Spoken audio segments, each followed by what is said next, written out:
ሲሞትበት አንድ ሰው ማልቀስ አለበት። ይሄን ማወቅ አለባችሁ። ማልቀስ እንደው ማፍሰስ አለበት። እንደውም የኛ መመራን እኮ ያሉት 3 ጊዜ መለቀስ አለበት ብለዋል አይደል?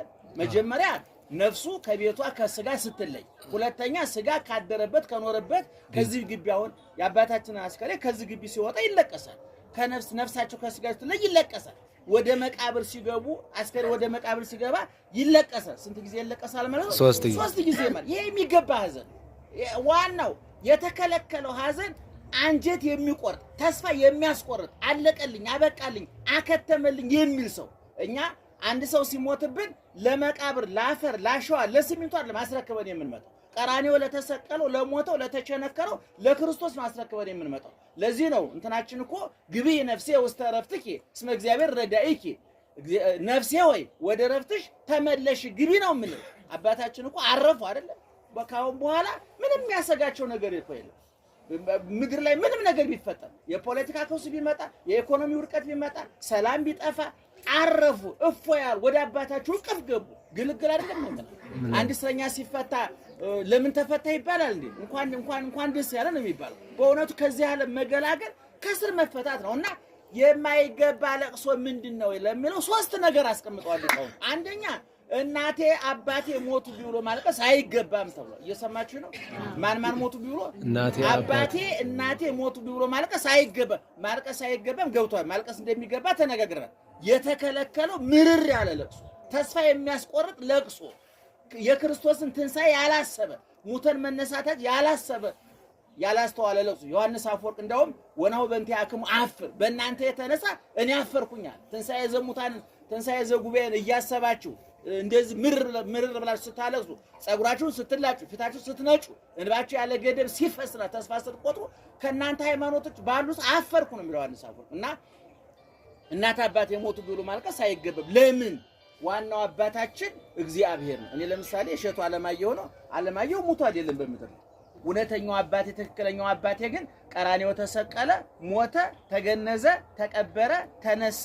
ዛሬ የት ነው ያለው በክብር ነው ያለው እውነተኛው አባት ለዚህ ነው አባታችን የት የምትኖር ምን ነው በሰማይም የኔ አባታው መቃብር ውስጥ ነው ያለው የሥጋ አባት የእናንተም የሞተባችሁ አላችሁ ያላችሁም አላችሁ አሁን የኔ እውነተኛው አባታችን ዳቦ ሳይሆን ስጋውን የሰጠን ወተት ሳይሆን ደሙን ያጠጣን ልብስ የገዛ ሳይሆን ተራቁቶ ያለበሰን ቆስሎ የፈወሰን ተርቦ ያጠገበ ቁልቁል መቶ ሽቅ ይዞን የወጣው መስቀል ላይ ወጥቶ ከተሰቀለበት የኃጢአት መሰላል ያወረደ እምከመተላ አልኩ ምድ እስብ ሁሉ ሀቤ ከምድ ከፍ ብዬ በተሰቀልኩ ጊዜ ሁሉ ወደኔ ሰበስባለሁ እንዳለ ሙቶ ሕይወትን ያነገሰ ተቀብሮ መቃብርን ባዶ ያስቀረ ተርቦ የነፍሳችን ረሃብ ነቅሎ የጣለ ተጠምቶ የዘላለም ጥማችን የቆረጠ እግዚአብሔር ነው ይሄ ለኛ ደግሞ ምናችን ነው ለዓለም ፈጣሪ ነው ለኛ ደግሞ ምናችን ነው አባታችን ነው በሉት እስኪ አባታችን ስለዚህ እናት አባቴ ሞቱ ብለን ማናለቅሰው ለምንድን ነው ይህ አባት አለን ነው ይህ አባት ይሞታል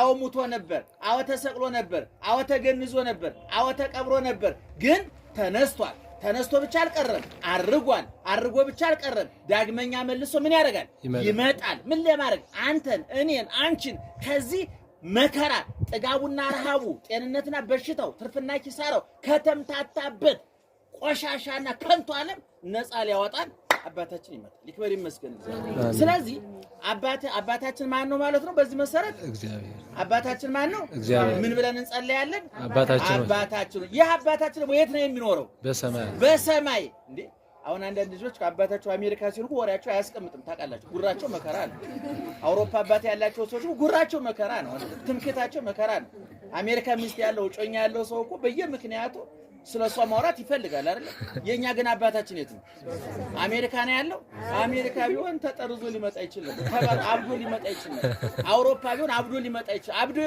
ከአሜሪካ እኮ ዶላር ይዘው ይመጣሉ ሲባል እኮ አብዶ ይመጡ ሰዎች አሉ ዶላር ሲጠብቁ ሬሳ ይመጣላቸው ሰዎች እናቃለን የኛ አባት ግን የት ነው ያለው በሰማይ ሙቶ ነበር ወይ አዎ ግን አሁን ምን ሆኗል? ተነስቷል። ተነስቶ ነበረ፣ አርጎ ነበረ። ዛሬ በክብር ነው ያለው። መልሶ ምን ይሆናል?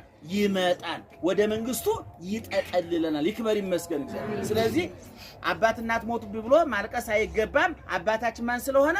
እግዚአብሔር። አንተ አቡነ ወአንተ ምነ፣ አንተ አባታችን አንተ እናታችን፣ እንደ አባት የምትደግፈን እንደ እናት የምትራራልን አንተ አባታችን ስለሆን እናቴ አባቴ ሞቱ ብሎ ማልቀስ አይገባም። ሁለተኛ ወንድም እህት ሞቱ ብሎ ማልቀስ አይገባም ብለዋል። በዚሁ ደግሞ እንደ ወንድም እንደ ደግሞ እነማን ናቸው? ቅዱሳን መላእክት ናቸው።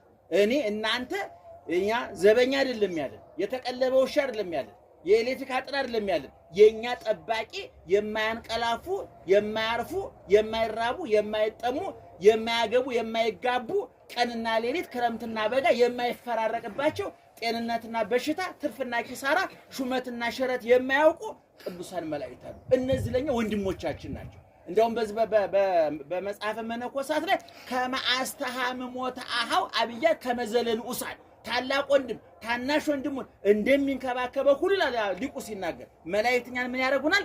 ይንከባከቡናል። እንዴት ደስ ይላል መሰላችሁ። ስለዚህ ወንድሞቻችን እነማን ናቸው? እነ ገብርኤል እነ ሚካኤል። ስለዚህ ወልደ ሚካኤል ሞተ ብሎ ማልቀስ አይገባም። ሚካኤል ስላለ ማለት በሌላ ቋንቋ ወልደ ገብርኤል ሞተ ብሎ ማልቀስ አይገባም። መደበኛው ሚካኤልኛ ነው። ገብረ ማርያም ቢሞት ማርያም ከኛ ጋር ናት። እየሰማችሁ ነው። ስለዚህ ወንድሜ እህቴ ሞተ ብሎ ማልቀስ አይገባም። ሶስተኛ ርስቴ ጉልቴ ቤቴ ሄደብኝ ፈረሰብኝ ብሎ ማልቀስ አይገባም። ለምን?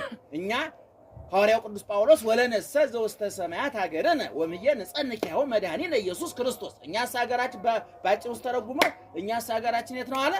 በሰማይ ነው። ስለዚህ ሀገሩ በሰማይ የሆነ ሰው እዚህ የቆርቆሮ ቤት ፈረሰ የጭቃ ቤት ተናደ ብሎ መደንገጥ የለበትም ማለት ነው። ያኛው ቤት ባሸዋ በስሚንቶ በፌሮ በቆርቆሮ የተሰራ አይደል። ያኛው ቤት በመስቀል የታነጸ ነው። በቁስል በችንካር በክርስቶስ ደም የተገነባ ቤት ነው ያለን። የሚፈርስ ክረምት የሚያፈርሰው ቤት አይደለም። ለልማት የሚፈርስ ቤት አይደለም። ያ ዘላለማዊ ቤት ነው። ክርስቶስ የገነባው ቤት ነው። ያነጸው ቤት ነው። ለዚህ ነው በዮሐንስ 14 ላይ ምን አለ? እሄዳለሁ በመሄደ ደስ ይበላችሁ ሂጄ አዘጋጅላችኋለሁ ምዕራፈ ወመካነ ወመሄደረ ሂጄ ካዘጋጀሁላችሁ በኋላ እመጽእ በወነሳክሙ መልሼ መጥቼ ምን አደርጋችኋለሁ? እወስዳችኋለሁ አለ። ወዴት? ወደዛ ቤት። ስለዚህ ርስታችን የት ነው? መንግስተ ሰማያት። ሐዋርያው ቅዱስ ጳውሎስ እንዳለው ሀገራችን የት ነው? በሰማይ። አባታችን ማን ነው? እግዚአብሔር። የት ነው የሚኖረው? በሰማይ። ሀገራችን በሰማይ ነው። አባታችን እግዚአብሔር ነው፣ የሚኖረው በሰማይ ነው። ስለዚህ እኛ አንድ ልጅ አባቱ ሰማያዊ ከሆነ ልጁ አባቱ ኢትዮጵያዊ ነው እንበል፣ ልጁ ምንድነው ዜግነቱ? ኢትዮጵያዊ። አሜሪካዊ ከሆነ አሜሪካዊ፣ ሳውዲ አረቢያዊ ከሆነ ሳውዲ አረቢያዊ። እኛ ግን አባታችን ምናዊ ነው? ሰማያዊ። ስለዚህ እናንተ ምንድናችሁ ማለት ነው? ሰማያዊ ያንን ማለት ነው። እንደ ቀላል ሰዎች እንዳልመስላችሁ። ምናልባት ኑሮ ደቁሶን መልካችን ጠቁሮ ሰውነታችን ገርጥቶ ሊሆን ይችላል። በረንዳ ዳር ሊሆን እንችላለን። ድሆች ሊሆን እንችላለን። በሽተኞች ሊሆን እንችላለን። ማቀን ተሰቃይተን እምንኖር ሊሆን ይችላል። ነገር ግን መርሳት የሌለባችሁ ምዕመናን አባታችን ሰማያዊ ነው። እኛ ምንድነው ማለት ነው? ሰማያውያን ነን። አባታችን ብርሃን ነው። እኛ ብርሃናውያን ነን። አባታችን ሕይወት ነው። እኛ የሕይወት ልጆች ነን። አባታችን ዘላለማዊ ነው። እኛ ዘላለማውያን ነን። ይሄን ማመን አለብን። ይሄን የማያምን ክርስቲያን በእውነቱ ቢበላ ቢጠጣ ይደልብ እንደው እንጂ ሊረካ ሊደሰት ማመን አለብን። አባታችን ማን ነው? እግዚአብሔር። ሀገራችን የት ነው? በሰማይ። ስለዚህ እናት አባት ሞቱብኝ ብሎ ማልቀስ አይገባም። ወንድም እህት ሞተብኝ ብሎ ማልቀስ አይገባም። ቤት የፈረሰ ንብረት መሬት የተወሰደ ብሎ ማልቀስ አይገባም። የሚገባው ለቅሶስ ልጨርስ ነው። ምዕመናን ደህና መሻችሁ? እየሰማችሁ ነው? በጣም ይቅርታ ልጨርስ ነው እንዳይሰለቻችሁ። አሁን የነገርኳችሁ የሚገባውን ለቅሶ ነው የማይገባው ነው? የማይገባው። አቤት የማይገባው ነው አይደል? የሚገባ ለቅሶ ሲባል የሚገባ ለቅሶ የራስን ኃጢአት አስቦ ማልቀስ፣ የራስን ኃጢአት አስቦ ማልቀስ። አዳም ከገነት ከተባረረ በኋላ እግዚአብሔር መጥቶ ከልጅ ልጅ ተወልጄ አድንሃለሁ ብሎ ቃል የገባለት ሳቁን አይቶ አይደለም፣ እንባውን አይቶ ነው፣ ለቅሶውን አይቶ። ዋልቦቱ ለአዳም ካለ ህሊና ዘንበለ በካይ ላይላ ኃጢአቱ። አዳም ከገነት ከተባረረ በኋላ መብሉ መጠጡ በገነት የነበረው ተድላ ደስታ አይደለም ትዝ ያለው፣ እግዚአብሔርን አሳዘንኩት። አዳም እግዚአብሔርን ያህል ጌታ ገነትን ያህል ቦታ አጥቼ እያለ አለቀሰ። ስለዚህ ምዕመናን ማልቀስ አለብን። ብዙ ሰው እኮ ያለቅሳል አይደል? እንሰማለን። እኛ ብዙ ስለምናስተም ብዙ ሰው እናውቃለን። አንዳንዱ እኮ ያለ ምክንያት የሚያለቅስ እኮ አለ አይደል? ምን ሆንክ ቢባል ምክንያት የሌለው አንዳንዱ አፈቀርኩ ብሎም እኮ የሚያለቅስ አለ ጅላጅል አይደል? እሱ አፍቅሮ እዚህ ያለቅሳል። የተፈቀረው ሰው የሆነ ቦታ ጥብስ እየበላ እኮ ነው። በጣም ያሳዝናል እኮ የሚገርማችሁ። ኃጢአትን አስቦ ማልቀስ ግን የነፍስ ሻወር ይባላል። ኃጢአታችን አስበን ከዓይናችን ረሰው ሲወጣ ነፍሳችን ትታጠባለች። ልክ አንድ ሰው ፀሐይ ላይ ቆይቶ ደክሞት መጥቶ ሻወር ሲታጠብ የሚሰማው ስሜት አለ አይደል? ኃጢአት ሰርተን ስናለቅስ ነፍሳችን የዛ አይነት ነፃነት ይሰማል፣ እረፍት ይሰማል። ስለዚህ የሚገባ ለቅሶ ምንን አስቦ ማልቀስ ነው? ኃጢአትን አስቦ ማልቀስ። ሁለተኛ የወንድምን ኃጢአት አስቦ ማልቀስ ነው። ለወንድም ማዘን፣ ለወንድም ለጎረቤት፣ ለጓደኛ ሰው ለመርዳት በእውነት እኛ ክፉዎች ነው። ሰው ለመርዳት አንጣጣር። ሰው ሲከስር የኛ ያተረፈ ይመስለናል። እንደውም አንድ ጅል ነጋዴ ጓደኛው ሲከስር የሱ ደንበኞች በቃ እኔ ጋር ይመጣሉ ብሎ ነው የሚያስበው ጅሉ። በማግስቱ እንደሚከስር አያውቀው። ጎረቤት እሳት ሲነሳ ውሃ ይዘህ የምትሮጠው ለጎረቤት ስለምታስብ አይደለም። እሳት ወዴት ሊቀጥል ይችላል? ወደ አንተ ሊቀጥል ይችላል። ስለዚህ አንዳችን ለሌላችን ማሰብ አለብን፣ በረከት መሆን አለብን። ሶስተኛ የሰማዕታትን መከራ የነ ቅዱስ ጊዮርጊስን መከራ አስቦ ማልቀስ ነው። አራተኛው የክርስቶስን ሞተ ወልደ እግዚአብሔርን የክርስቶስን ሞት አስቦ ማልቀስ ነው።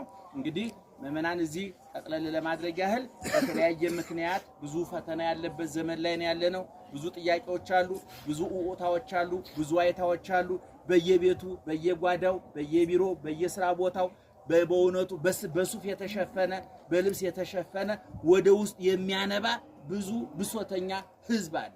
ስለዚህ መፍትሄው ማንን ማሰብ ነው? እግዚአብሔርን ማሰብ ነው። እግዚአብሔርን ያሰቡ ሰዎች ለችግራቸው መፍትሄ፣ ለበሽታቸው መድኃኒት፣ ለውርቀታቸው ትንሣኤ፣ ለስብራታቸው ጥግናት ያገኛሉ። ለጸሎት ነው።